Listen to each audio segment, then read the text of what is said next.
Welcome to another episode of the Harvey Hour. Fired up. I am your host, Nathan Harvey. We got a big show today. 100% big show. We got the NBA playoffs, the play-in tournament.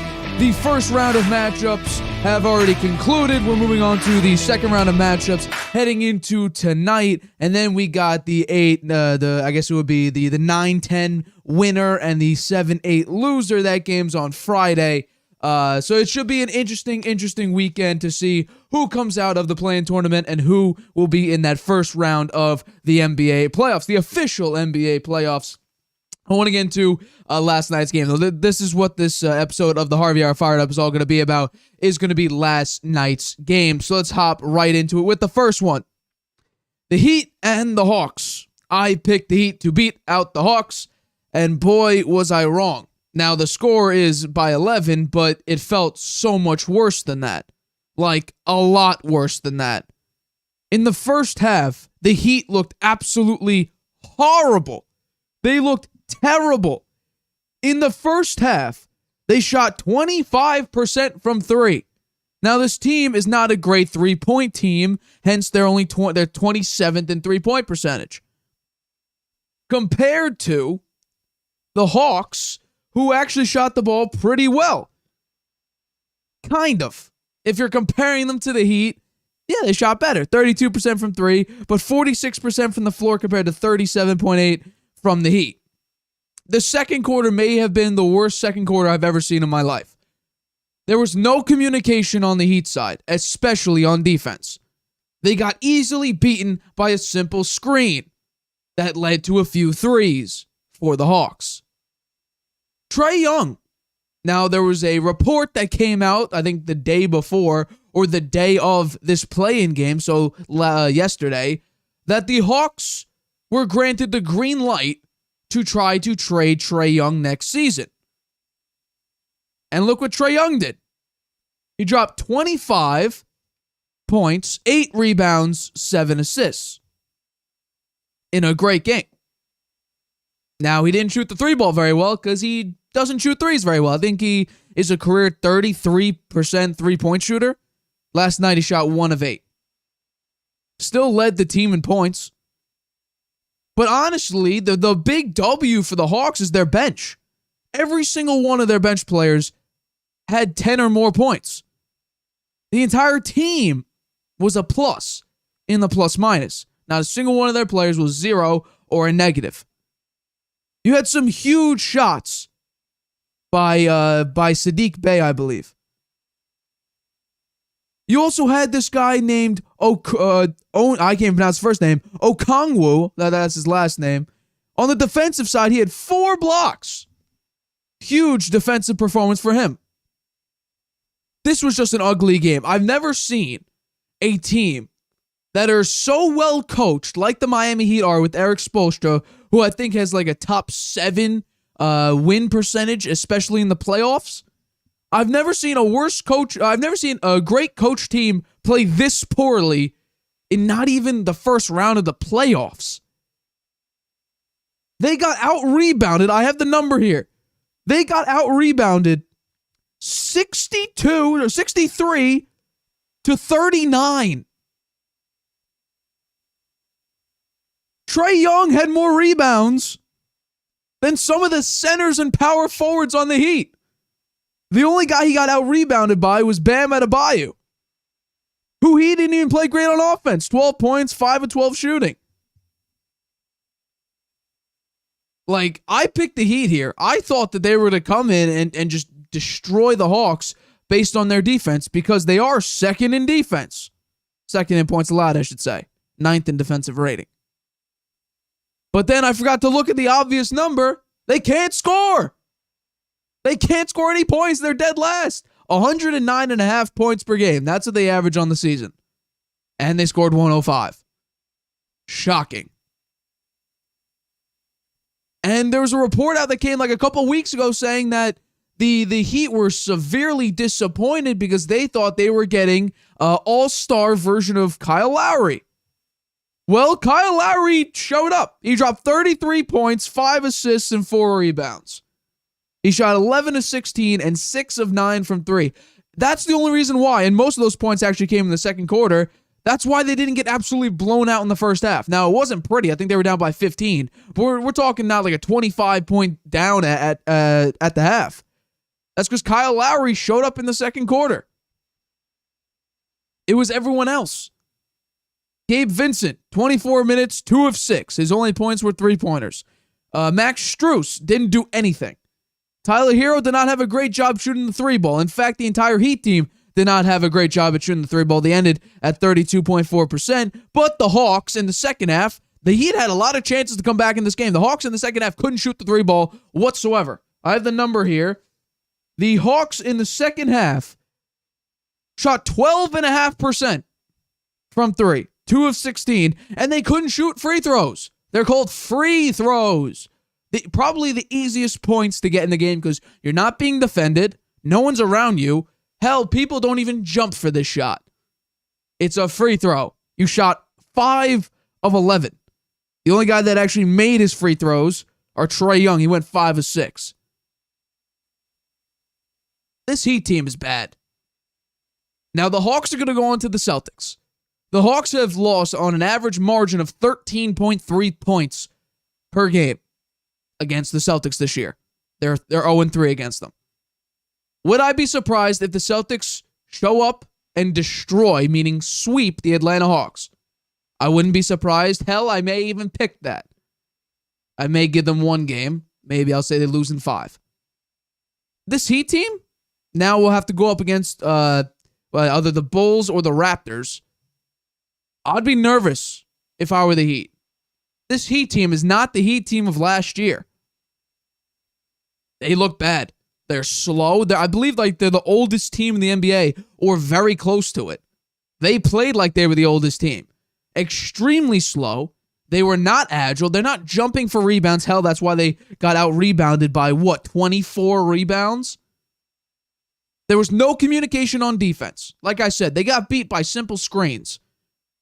There was no communication saying, screen right, I'm going to go pick that guy up. No. You both got held up by that screen. One of the Hawks players was wide open. He shoots a 3 and makes it.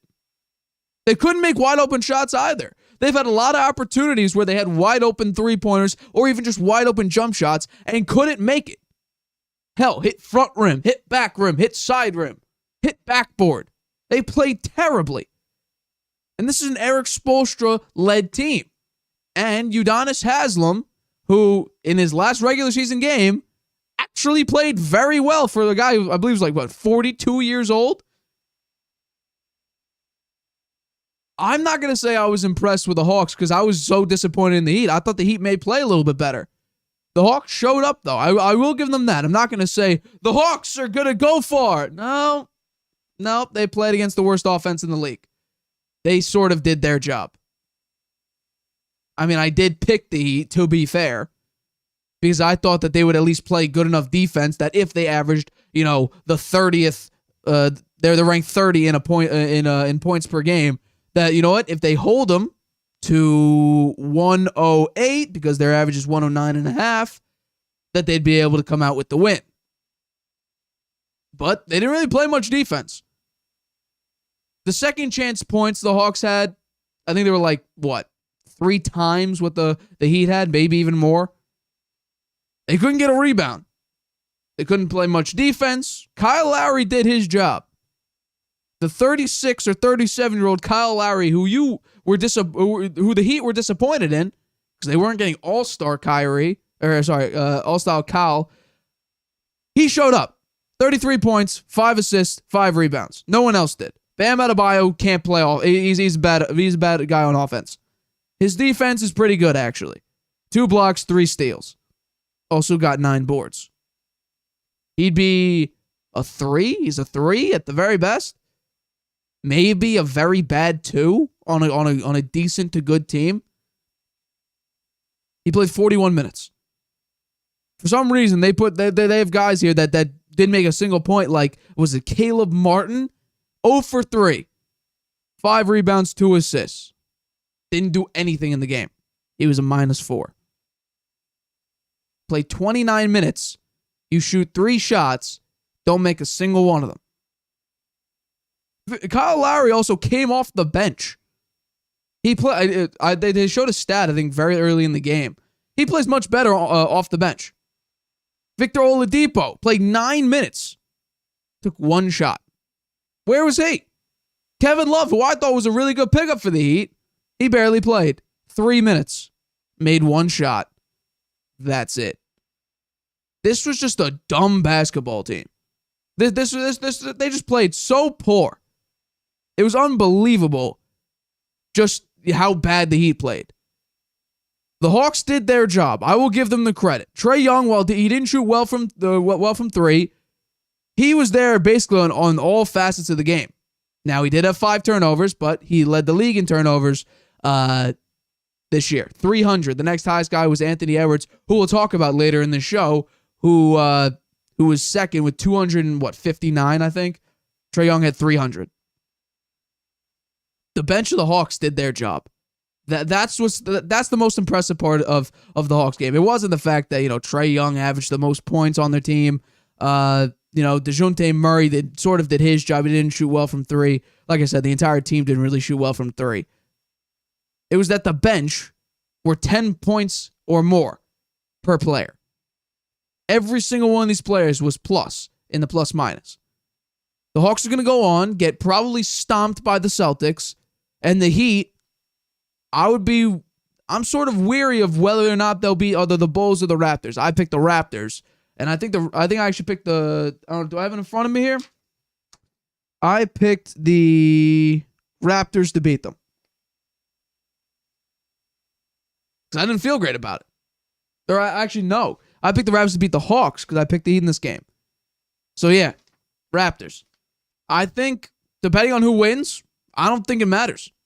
I think if any team could play physical, like Trae Young said they needed to, and it definitely showed, they're an old team, old and slow.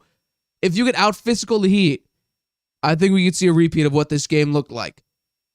A team who looks their average age of almost 30, who doesn't rebound the ball very well. I believe they're ranked 27th in that. Who can't score, dead last, but for some reason is a really good defensive team. If you could just out-physical them, their defensive stat don't even matter. I'm taking either the Bulls or the Bulls or the Raptors to beat this Heat team in that 8-9 winner, 7-8 loser game on Friday. Let's get into our next topic. LeBron and the Lakers have moved on and have secured that 7 seed in the Western Conference. They will go up against a team and one player that wanted to play LeBron and the Lakers. That is the Memphis Grizzlies, and the player is Dillon Brooks. This game, I was surprised by through about 3.5 quarters because the Timberwolves looked to be in charge basically the entire game. They were up, they had a big lead, and then the Lakers would slowly come back, and then they would actually put in LeBron, and then they would start losing more, and then they took LeBron out, and then that's when they made their big comeback. LeBron, I don't know if you would call this shocking or not, he almost cost him the game twice. Anthony Davis screwed him over at the very end with, 0.1 seconds left? But LeBron, he almost cost him the game. He had 5 turnovers, and 2 of them came very, very late in the game. That if the Timberwolves could make a shot, the Timberwolves would probably be at that 7 seed. LeBron and Anthony Davis on the points category did fine. They combined for 54. LeBron was physical. He was doing stuff that you would not see a 37-year-old or 38-year-old LeBron James do, and that's dive for balls. Now, albeit he got called for a foul, but you're not going to see LeBron hit the deck in game like 47 in the NBA regular season. He made a very, very good 3 late in the game, sort of reminiscent of the play-in shot versus the Warriors, where he said there, I saw 3 hoops. I'm just going to shoot in the middle one. Austin Reeves, what do they call him? The White Mamba, if I'm not mistaken. He did not great. 12 points, 4-13 shooting, 1 of 5. The big, the big asterisk in this game is Where the hell was Anthony Edwards? He was shot 3 of 17, 0 for 9 from 3. 9 points. He's your number one playmaker besides Cat. Where was he? I don't know where the hell he went. It was thanks to Mike Conley, who shot 6 of 8 from 3, that this game was even close. And the reason why the Timberwolves still had a shot, because Anthony Davis once again had a defensive blunder late in the game. Fouled Mike Conley, stepping into his zone, pushing him over on a 3-point shot with 0.1 seconds remaining. Mike Conley, with ice in his veins, made all 3 free throws and were able to push this game to overtime. But those were the first 3 points in 6 minutes of play. The Timberwolves, at it was the 6-minute mark of the fourth quarter, they stopped scoring altogether. The Lakers played great defense, and the Timberwolves went back to being the dumb team that they generally are. They're not a very good team. They were out with Rudy Gobert, and Kyle Anderson, he got punched. You thought he would be, amped up to prove how great he is. He didn't play that well. 5 of 14, 2 of 5 from 3. He put up 12 points. If Anthony Edwards was even a glimpse of his normal self, the Timberwolves would be in that 7 spot. It's as simple as that. Not only that, if the entire team can make a shot in the last 6 minutes, for instance, in the last 6 minutes and overtime, they scored 7 points. 7 points. And what do you want to call that? Almost 1 full quarter of play? It's 11 minutes? That's terrible. You're in the play-in tournament with a chance at a playoff spot, and technically you still do. You will now be playing the winner of Thunder Pelicans. I have the Pelicans. And I think regardless of who I had, because I had the Lakers playing, I have the Timberwolves winning. I don't feel great about that after seeing last night. Now, maybe with Rudy Gobert, they would do better, but I don't think so. I really don't think so. I'm now nervous about my 8-seed pick. But depending on, how tonight's games turn out, we'll have to wait and see. Now, the Lakers going up against the Grizzlies, I'll talk about that. On, I guess round 1 of the playoffs, the Lakers will now be going up against the Memphis Grizzlies, and Dylan Brooks said that they'll be able to beat them in the first round. And my dad on Monday's show said that the Lakers go up against the Grizzlies, he could see the Grizzlies beating, or he could see the Lakers beating the Grizzlies.